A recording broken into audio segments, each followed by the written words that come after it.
crianças estarem nos cultos de ceia. Nós ensinamos desde pequenininho a importância do culto de ceia, no nome de Jesus. Amém, meus irmãos? 1 Reis, capítulo 18, versículo de número 30. Primeiro livro dos Reis, capítulo de número 18, versículo de número 30. Então Elias disse a todo o povo: chegai-vos a mim.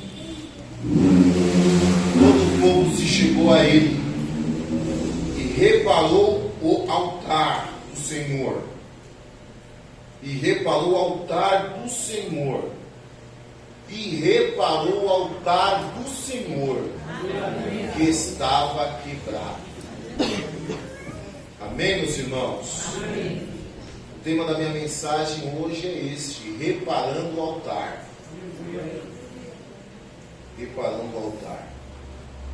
Repita comigo: Deus não quer mais o mesmo. Deus não quer mais o mesmo. Quando nós nos reunimos para adorar o nome do Senhor, e esta noite nós estamos reunidos para adorar o nome do Senhor, o intuito desta reunião é celebrar, irmãos, celebrar a nossa fé, e a nossa fé no Senhor Jesus Cristo. E quando nós falamos de celebração, quando nós falamos de estarmos reunidos com o intuito de adorar ao Senhor, nós vamos ver alguns exemplos bíblicos que referem esse encontro, essa celebração, em sacrifício, em adoração. Nós vamos observar no Antigo Testamento, principalmente no Antigo Testamento, que todas as vezes que o intuito do povo era se reunir ou estar mesmo só para adorar ao Senhor, era através de altares. Era através de altares. Então, na história do povo de Deus, o altar sempre esteve presente. Era uma referência do povo em questão de adoração ao Senhor. Então, o altar, irmãos, ele está ligado a uma questão de memorial, sacrifício. Para nós aqui esta noite, quando nós falamos de altar, nós vamos observar esse altar aqui. O púlpito é esse móvel de acrílico. Se você entrar na igreja, você vai entender que essa parte superior é o altar. Uma questão física do templo. Mas eu e você também somos altares. Altares de sacrifício, de adoração e de celebração. Você está entendendo? Diga amém. Amém. Então nós precisamos entender, para compreender a importância do altar, irmãos, a etimologia da palavra. E aí eu coloquei duas palavras aqui, são dois verbos. O primeiro verbo que nós encontramos quando nós falamos de altar é a palavra lere, que significa alimentar, que significa nutrir. É literalmente um lugar onde se come. E o segundo verbo, a segunda palavra que eu encontrei é areli.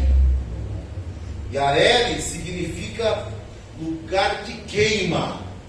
lugar que arde, lugar da habitação do fogo. Daí, irmãos, vem o substantivo altar, ou altaria, que tem por significado parte superior, parte alta da mesa.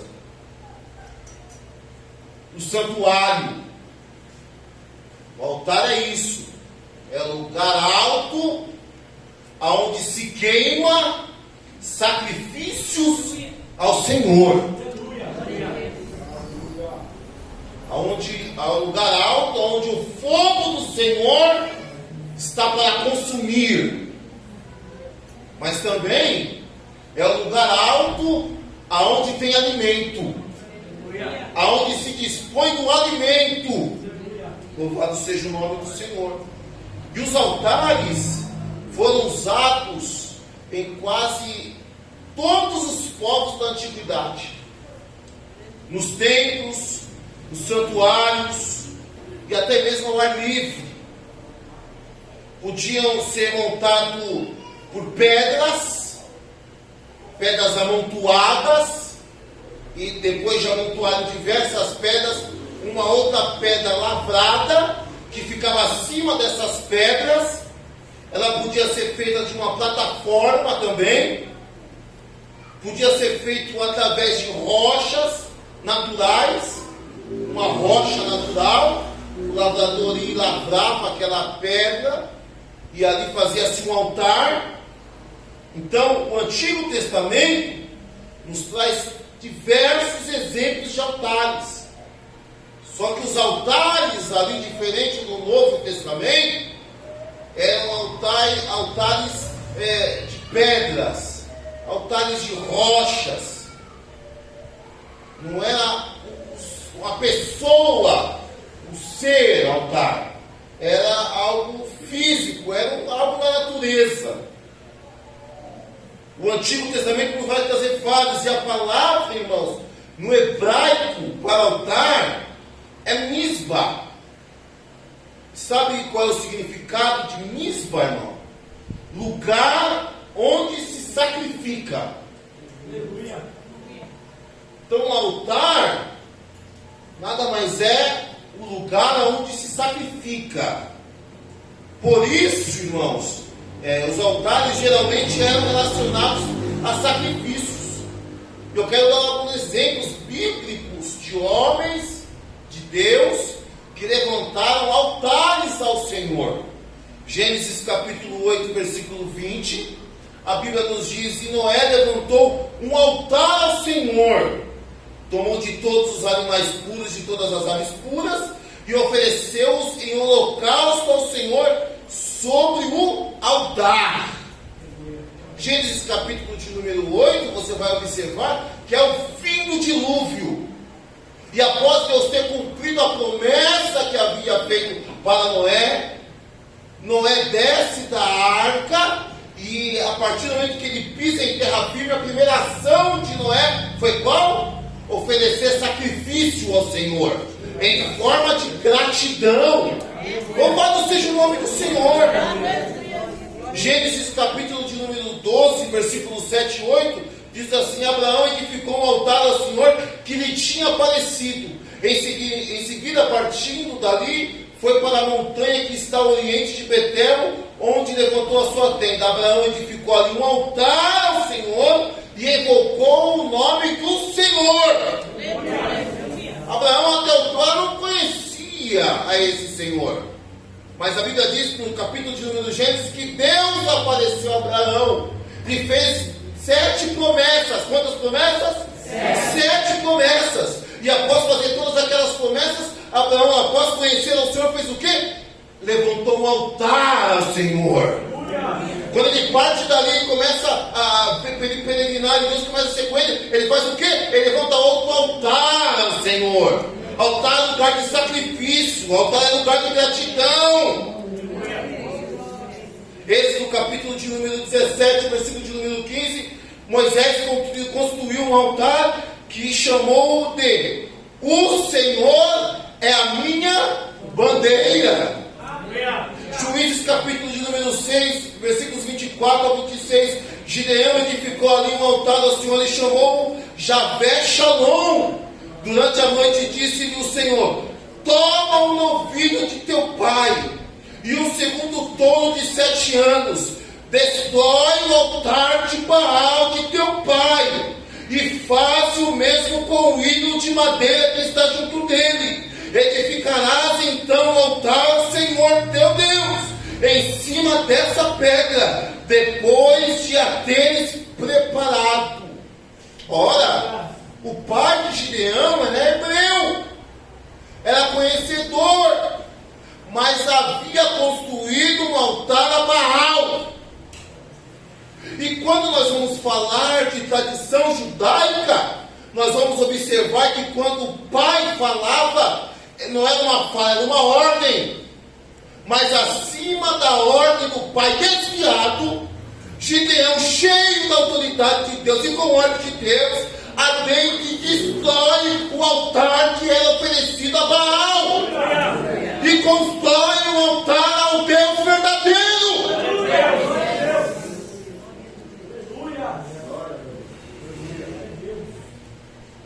Primeiro livro de Reis, capítulo de número 9, versículo 25.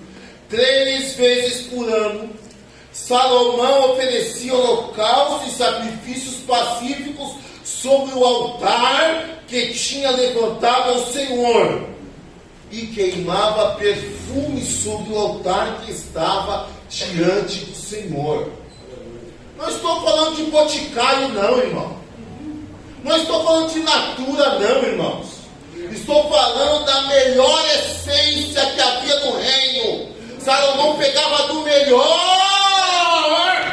e colocava para queimar no altar e oferecia sacrifício de perfume ao Senhor. O que você está queimando aqui essa noite? O que você está queimando aqui essa noite? A tua adoração, você já conseguiu adorar ao Senhor aqui essa noite? E como chegou a tua adoração aqui essa noite perante o Senhor? Será que foi como um perfume agradável às narinas do Deus poderoso? Quem está entendendo a palavra, diga amém. Amém. O altar estava presente. O altar era um lugar importante. Capítulo de número 18, irmãos, de primeiro livro dos Reis, nós vamos encontrar a narrativa, o confronto, um dos confrontos mais épicos do Antigo Testamento. Elias estava prestes a entrar em confronto com os profetas de Baal. Quem era Baal? Baal era uma divindade pagã. Era um Deus ímpio.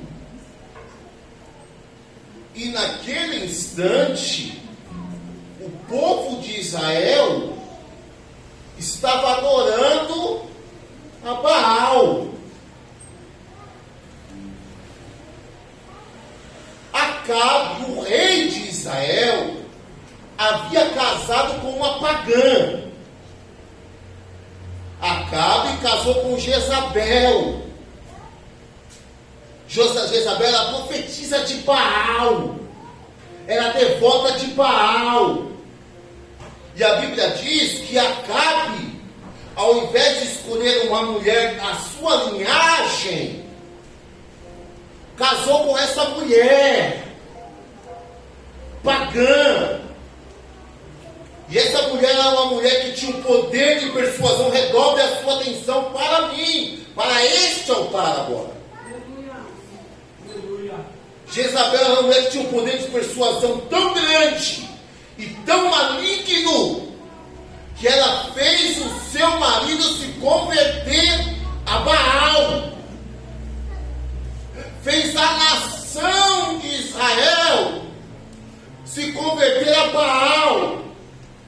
A astúcia daquela mulher era tão grande que nos templos onde tinha o altar a Deus, ela constrói do lado altares a Baal, altares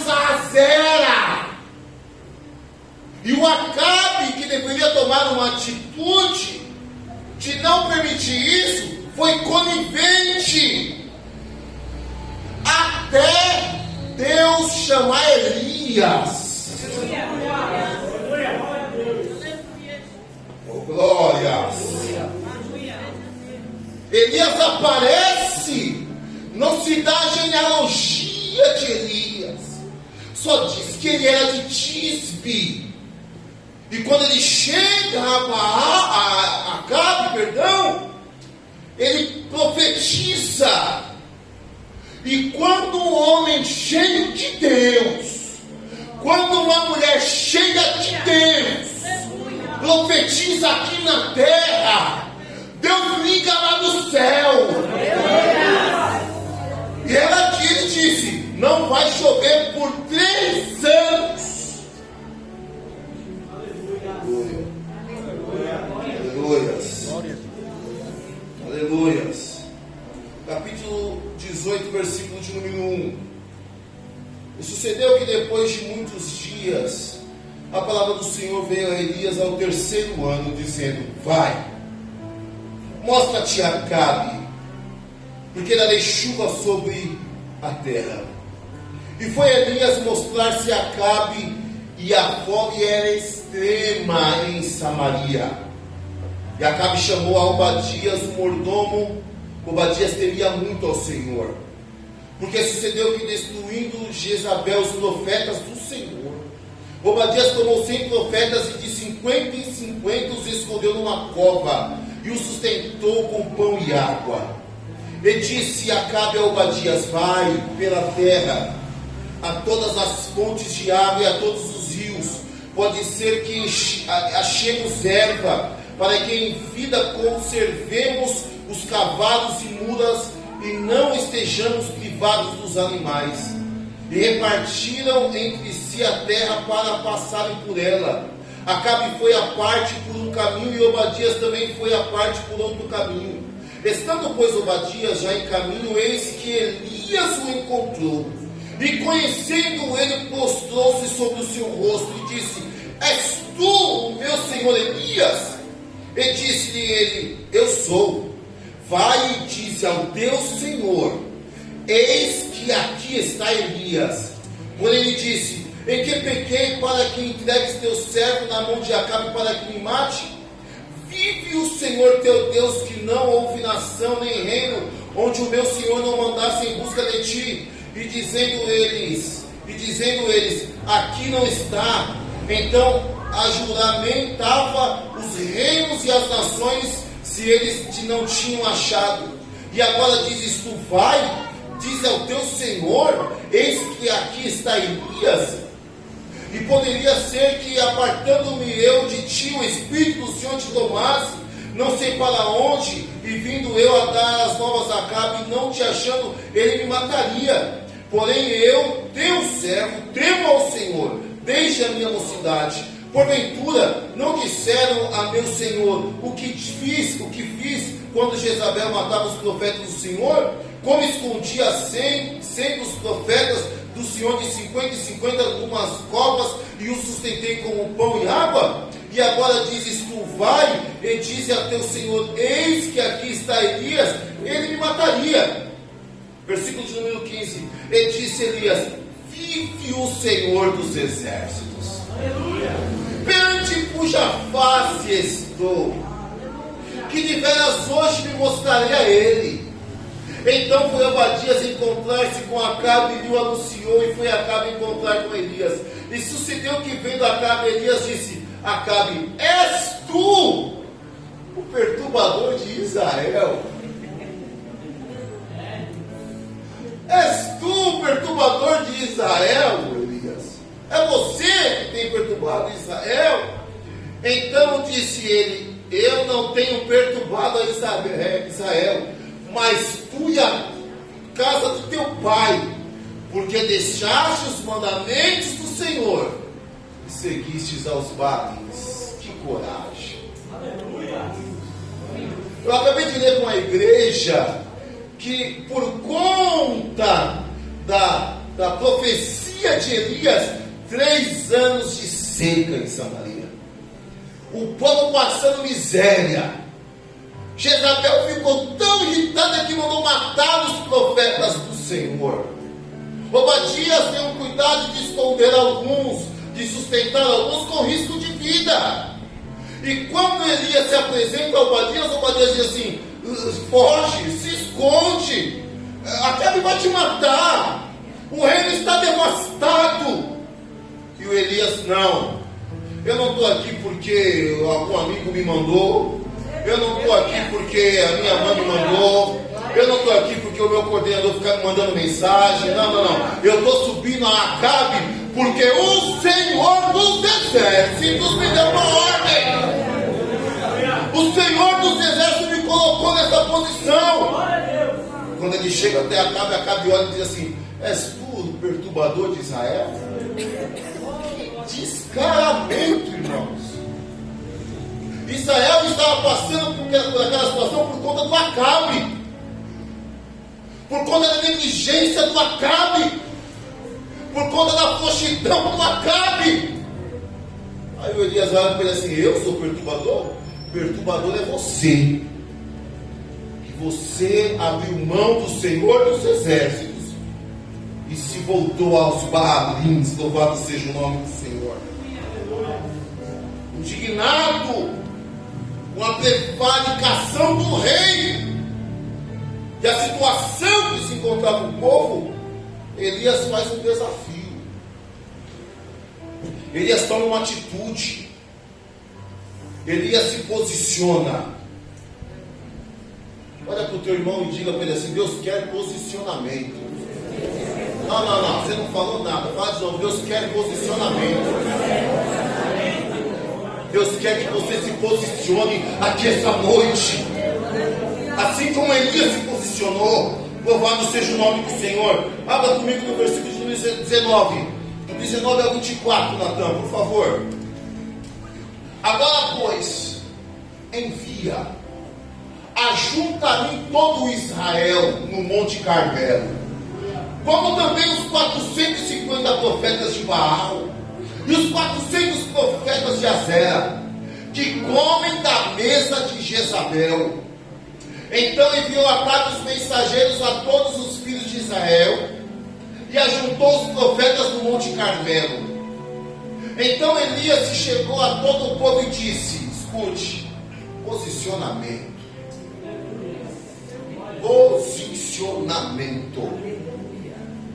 Até quando cocheareis entre dois pensamentos? Se o Senhor é Deus, segue-o. Se Baal, segue-o. Porém o povo não lhe respondeu nada. Você não entendeu? Então o povo não lhe respondeu nada. Falta de posicionamento. Elias chega, segura aí. O Elias chega e fala assim: olha o seguinte, eu quero fazer um desafio aqui, Otávio. Junta todo o povo, junta os seus profetas lá, aqueles 850. Vamos todo mundo para o Carmelo. Aí ele chega no Carmelo, ele não vai nos profetas, ele não vai na Jezabel, ele não vai no Acabe, ele vai no povo. Ele fala para o povo assim: e aí? Até quando vocês vão ficar cocheando entre dois pensamentos? Aleluia. Aleluia não, segura. Se o Senhor é Deus, segue-o. Se Baal segue-o. Porém, o povo não lhe respondeu nada. Todo mundo ficou em silêncio, sem se posicionar. 22. Então disse Elias ao povo: só eu fiquei por profeta do Senhor? E os profetas de Baal são 450 homens. Deem-se-nos, pois, 2 bezerros, e eles escolham para si um dos bezerros, e o dividam em pedaços, e o ponham sobre a lenha, porém não lhe metam fogo.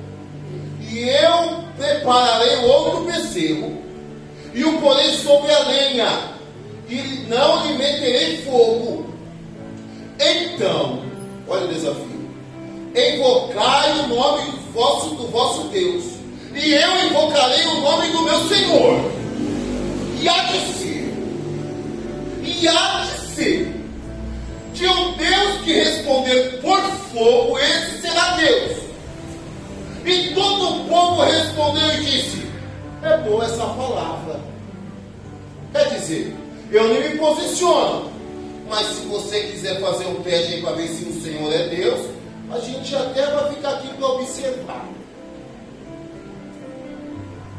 Na última terça-feira, no culto de doutrina, eu disse que é necessário nós sairmos da beira do tanque. É necessário que nós avancemos as águas profundas. Não é possível entrar ano e sair ano e nós ficarmos na beira, esperando o movimento, esperando o anjo, esperando a vez, e o dono do anjo, o dono do milagre falar conosco que a gente está assim: não tem ninguém, alguém vai antes de mim. Não é possível entrar ano e sair ano, participar de ceia 1, ceia 2, ceia 3, ceia 10, ceia 12 e não passarmos das águas pelos nossos tornozelos. Eu disse no início do nosso ano que esse é o ano da conquista. Eu vou repetir, eu disse no início do ano que esse é o ano da conquista. Mas é necessário avançar, é necessário entrar mais para dentro das águas.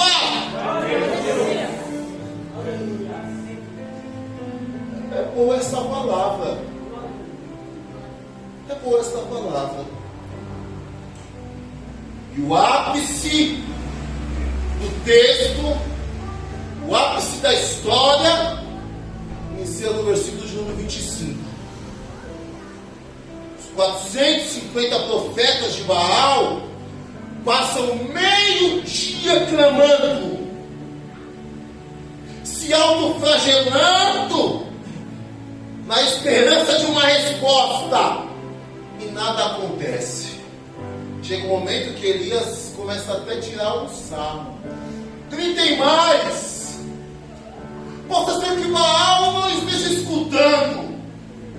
Gritem mais! Possa ser que o Deus de vocês esteja ocupado. Versículo de número 29, por favor. E sucedeu que, passando o meio-dia, profetizaram eles, até que a oferta de manjares se oferecesse. Porém não houve voz, nem resposta, nem atenção alguma. 30. Então Elias disse a todo o povo: chegai-vos a mim. E todo o povo se chegou a ele, e reparou o altar do Senhor, que estava quebrado. Segura. Eles, os 450 profetas de Baal, clamaram, gritaram, se flagelaram, mas a Bíblia diz que não houve, fala resposta. Porque o único Deus que tem ouvido e ouve é o nosso Deus. Porque o único Deus que tem boca e fala é o nosso Deus. Então até melhor a minha fala. Só há um Deus. Até melhor a fala. Só há um Deus que tem ouvido e ouve. Só há um Deus que tem boca e fala. Só há um Deus que tem pé e anda. E esse Deus é o nosso Deus, o Deus que está aqui na Parapuã da noite. Você pode levantar seu nome e glorificar o nome do Senhor. Então Elias disse ao povo: chegai-vos a mim. Esse pessoal aí já foi esta vez de vocês. Sai todo mundo aí, vai. Vocês não estão com nada. Israel, cheguem a mim. Cheguem mais perto. Todo o povo se chegou a ele e reparou o altar do Senhor que estava quebrado. Reparou o altar do Senhor que estava quebrado. primeira lição para nós está nesse versículo. Versículo de número 30. No Carmelo já havia um altar. Sim ou não? Sim. Por quê? Porque o texto diz: e ele reparou o altar do Senhor. No Carmelo já havia um altar ao Senhor. Eu disse que era costumeiro homens e mulheres levantarem altares ao Senhor no Antigo Testamento. Então no Carmelo já havia um altar. Porém o altar que estava no Carmelo faltava zelo, faltava cuidado, faltava dedicação. Esse altar estava fora de ordem. Nesse altar havia rupturas, rachaduras, estava quebrado. Qual foi a atitude, a primeira ação do profeta? Restaurar o altar. Aleluia. Reedificar o altar, arrumar o altar. E isso denota reverência, isso denota amor. Não dá para ficar da mesma forma. Essa noite, daqui a momentos, cercaremos a mesa, comeremos o pão, tomaremos o suco de uva, que tem a representação do corpo e do sangue do Senhor Jesus, que foi crucificado na cruz do Calvário para a remissão dos nossos pecados e salvação das nossas almas. Só pode participar da ceia quem entende que o altar deve estar apto, preparado, arrumado. Oh, glória! Oh, glórias! Eu olho e olho a aparência, vejo irmãos com rostos aflitos. Posso até pré-julgar algumas pessoas, mas Deus consegue enxergar no teu altar aqui essa noite. Os olhos deles são como chamas de fogo, assim de João, naquela visão, quando foi arrebatado na ilha de Patmos, os olhos dele eram como chama de fogo. Nada pode conter o fogo. O fogo, quando se alastra, nada pode conter o fogo. O fogo de Deus nada pode conter. Deus enxerga os nossos altares aqui esta noite. E possa ser que haja algumas rupturas. Possa ser que haja alguma falta de zelo, alguma falta de cuidado, algo despretensioso que aconteceu no decorrer de uma certa onda, que possa ter que sujar o altar. Mas o Senhor está aqui dizendo para você: arrume o altar agora. Eu estou dando a oportunidade para você reedificar o altar, para você arrumar o altar, para você restaurar o altar. Mas é você que tem que restaurar. O Elias chega e fala assim: não, vou reparar o que está meio fora do lugar. A primeira lição é essa: é necessário arrumar o altar. A segunda lição está no versículo 31. A primeira lição é arrumar o altar, isso depende de você. A segunda lição está no versículo de número 31. Por favor. E disse-lhe o rei. Não, 18, 31. Primeiro Reis 18, 31.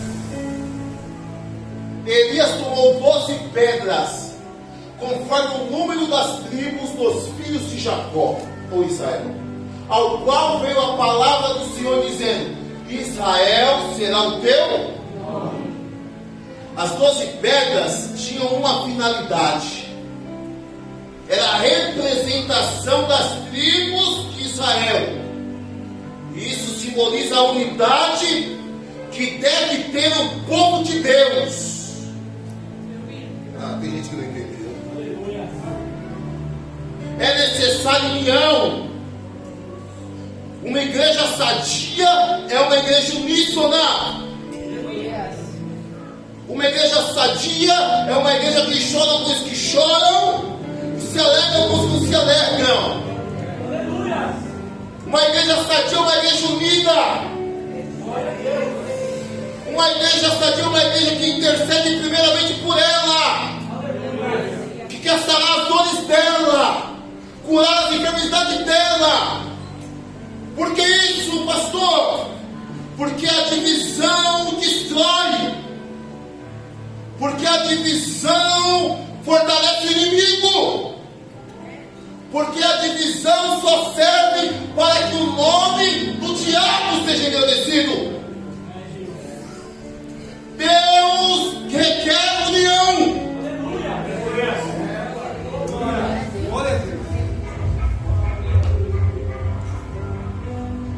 Deus requer união entre os obreiros. Deus requer união entre as irmãs. Deus requer união entre os jovens. Deus requer união entre a nave da igreja. É impossível um braço se manter vivo se não estiver junto ao corpo.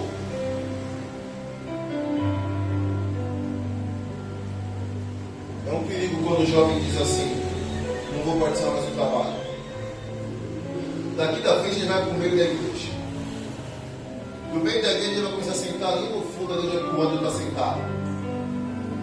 Daqui a pouco ele não vem mais na terça, não vem na quinta, só aparece no domingo. Daqui a pouco ele está desviado. A irmã não quer participar mais do ciclo de oração. Daqui a pouco ela sai do ciclo de oração, ela vai para a nave da igreja. Da nave da igreja ela vai para o fundo da igreja. Do fundo da igreja ela está fora da igreja. É sempre assim. É sempre assim. Não saia do teu lugar.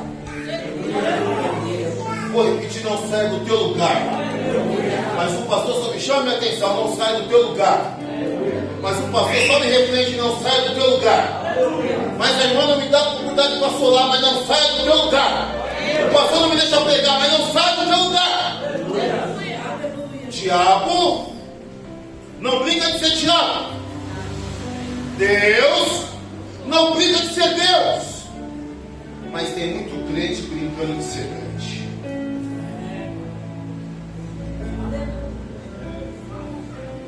O Elias repara o altar e ele tem um cuidado, Ivan, de pegar as 12 pedras que representavam as 12 tribos de Israel e colocar na ordem. Dá essa atenção aqui para mim, ó. Foca aqui, ó. Ele repara o altar, ele pega as 12 pedras e coloca na ordem.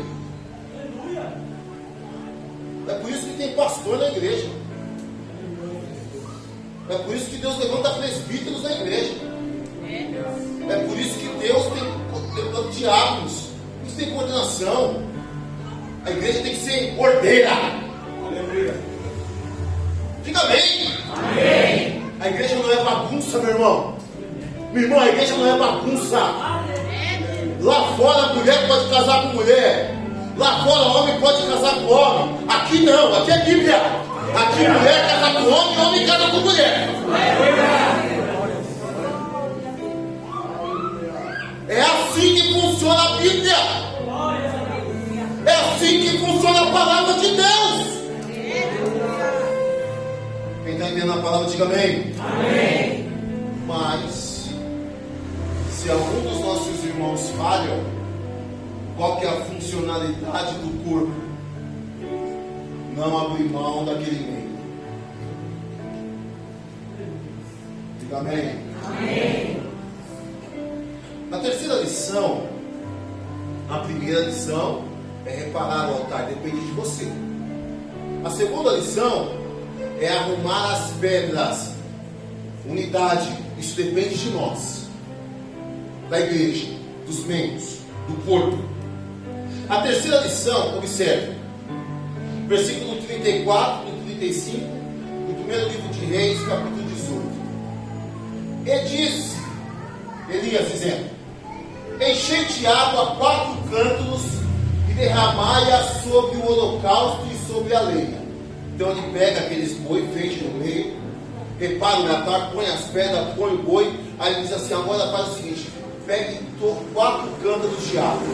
Cada cântaro dá aproximadamente 12 litros e meio. 4 cântaros e derramai sobre o holocausto, sobre a lenha, e disse: fazei a segunda vez, e fizeram a segunda vez, e disse ainda: fazei a terceira vez, e o fizeram a terceira vez. Então foi aproximadamente 150 litros de água. Pedra, lenha, altar, pedra, lenha, bezerro, 150 litros de água. Abre o rego e joga a água sobre o altar, sobre a lenha, sobre o holocausto, sobre o rego. Enche de água. Versículo 35. Da maneira que a água corria ao redor do altar, e ainda o rego se encheu de água. Ele transbordou o altar de água. 150 litros de água.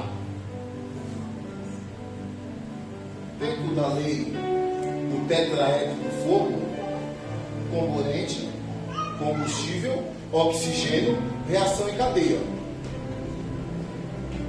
A lenha é um material sólido.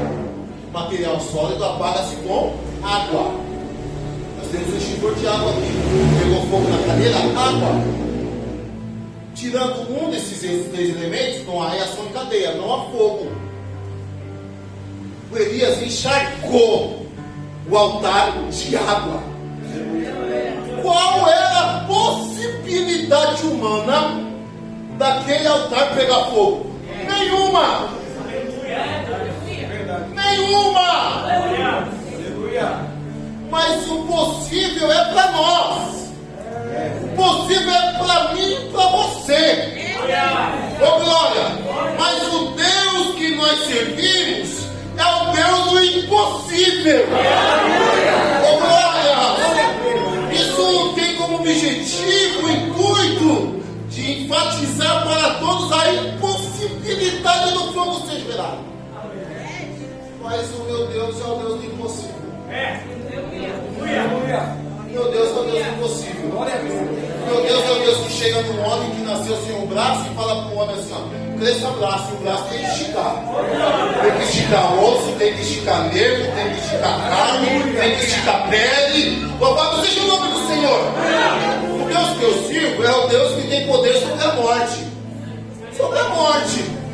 Ele chega na viúva e diz assim: não vai chorar, mas não pega no menino, levanta o menino, dá para comer com o menino. Mas ele morreu nada. Porque quando eu chego, ainda que estiver morto, viverá. Você serve um Deus do impossível. Deus está entrando nas tuas impossibilidades, não. Levanta a tua mão, eu quero profetizar. Deus está entrando agora nas tuas impossibilidades. Deus está entrando agora. Agora ela serve da maia. E não chamava para cima de toda a batalha. Deus está entrando nas tuas impossibilidades agora. Levanta a tua mão e já glorifica Deus.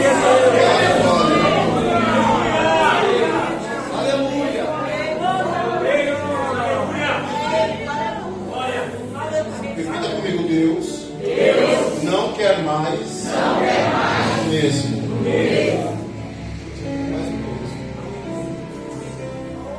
Prepara o altar, coloca em ordem as pedras, prepara todo o sacrifício, enche de água, encharca. Preparar o altar depende de você. Arrumar as pedras fala sobre unidade, depende da igreja. Transmitir mensagens do impossível depende do pregador, de quem está na brecha. Então não adianta eu pregar que vai acontecer sem acreditar que vai acontecer. Por favor, meus irmãos, não venha aqui pregar, eu acho, não. Pega com autoridade. Minha vida seja assim, consagrada a ti. Não. Acreditando no que você está cantando. Deus não quer mais viver isso. Então, o impossível depende de quem está ministrando. Porque entra gente aqui não acreditando no impossível. Quantas vezes eu já cheguei aqui não acreditando no impossível? E aí eu tenho que pregar sobre o impossível. Aí a minha descrença se torna em crença. Porque Deus faz assim. Deus ajuda a gente quando a gente está ajudando. Você não entendeu? Eu vou falar de novo. Deus nos ajuda quando você está ajudando. Deus vai abrir a porta quando você começar a servir e abrir porta. Então, o impossível depende de quem está falando, de quem está agindo, de quem está na frente, no fronte de batalha. E aí, irmãos, vem a terceira lição. Quando nós reparamos o nosso altar, olha para mim, depende de mim. Quando nós reparamos o nosso altar, quando eu me uno à igreja em um corpo, quando eu começo a acreditar nas palavras que são ministradas aqui, começo a observar e levar isso como regra de vida para mim, vem a quarta lição, que está do versículo 36 ao 39.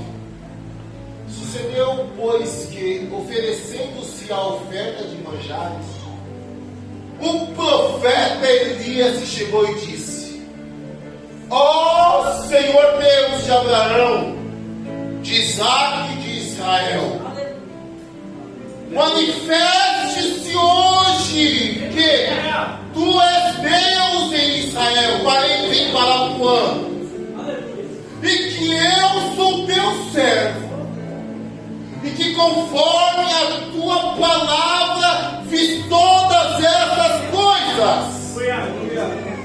Responde-me, Senhor, responde-me, para que este povo esta noite conheça que tu, Senhor, és Deus e que tudo quiseste tornar seu coração para trás. Então, mas foi só depois do altar reparar, foi só depois de entender o que é corpo, foi só depois de acreditar no impossível enxergar o sacrifício. Então caiu o fogo do Senhor e consumiu o holocausto, e consumiu a lenha, e consumiu as pedras, e consumiu o pó, e ainda lambeu toda a água. Aleluia! 39. O que veio de todo o povo caiu sobre os seus rostos e disse: só o Senhor, vai comigo, só o Senhor é Deus, só o Senhor é Deus. Receba fogo do céu aqui essa noite, fogo que restaura, fogo que cura, fogo que transforma, fogo que renova, fogo que dá vida. Eu estou tocando agora na tua alma, tirando toda angústia, toda tristeza, toda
colocar em ordem as coisas, de entender que faz parte de um corpo. Carmelo é lugar do impossível. E Carmelo é lugar de declararmos que só o Senhor é Deus. Só o Senhor é Deus. Você pode glorificar o nome do Senhor. Está lá no altar, depende de você. Mas o Espírito Santo te ajuda aqui essa noite a restaurar o altar. Deus te quer de pé. Deus te quer com coragem. Deus te quer com autoridade.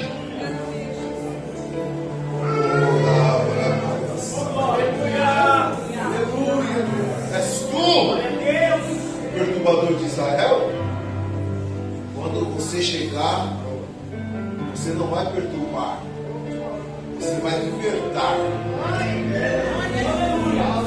Deus está derramando, Deus está nos dando uma descarga de unção aqui essa noite. Porque transferência de unção não existe, mas Deus derrama unção, Deus derrama autoridade, Deus derrama autoridade aqui essa noite. Deus está derramando autoridade aqui essa noite. Voltar. Deus está derramando autoridade sobre as nossas vidas, obreiros. Deus está derramando, obreiros, sai da porta. Deus está derramando autoridade sobre nós aqui esta noite. Obreiros que estão na nave da igreja, Deus está derramando autoridade sobre nós aqui esta noite. Irmãos, ao ciclo de oração, Deus está derramando autoridade sobre as nossas senhoras. Da mais nova, mais anciã, Deus está derramando autoridade sobre a vida das senhoras aqui esta noite. Vocês vão orar pelos seus filhos, pelos seus netos, e Deus irá restaurar vidas. Crianças, Deus está derramando autoridade sobre vocês. Vocês serão referências na escola de vocês. Vocês não serão influenciadas. Vocês influenciarão. Oh, glórias! Mocidade, dizem por aí que nem um jovem mais quer ser pastor. Dizem por aí que nem um jovem mais quer ser missionário. Dizem por aí que as jovens não querem mais orar. Não. Lá no inferno, na Parapuã não. Na Parapuã Deus vai levantar missionários,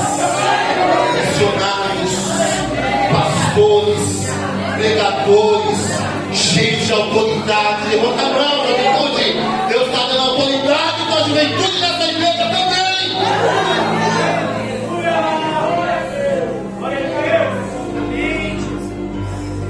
Para a igreja da Parapuã, as comportas dos céus estão abertas aqui esta noite, derramando autoridade sobre nós. Por um minuto, não é meninice não, eu não sou disso, não é sempre, mas por um minuto, você pode colocar a mão no ombro do teu irmão, da tua irmã, e ministrar sobre a vida dela. Ministra aí, vai. Ministra aí, vai. Deus te dando autoridade. Ministra aí, vai. Ministra aí, vai. Ministra aí sobre ele, sobre ela, vai. Deixa Deus te usar aí. Ministra aí sobre ele, sobre ela, vai. Ministre sobre ele. Ministre sobre ela. Deus derrama da sua autoridade sobre o meu irmão, sobre a minha irmã. Vai Deus botar a palavra de cura para você. Profetiza a cura para ele. Profetiza a cura para ela. Profetiza ânimo para ele. Profetiza ânimo para ela. Restauração para ele. Que Deus alcance as causas dela. Milagre.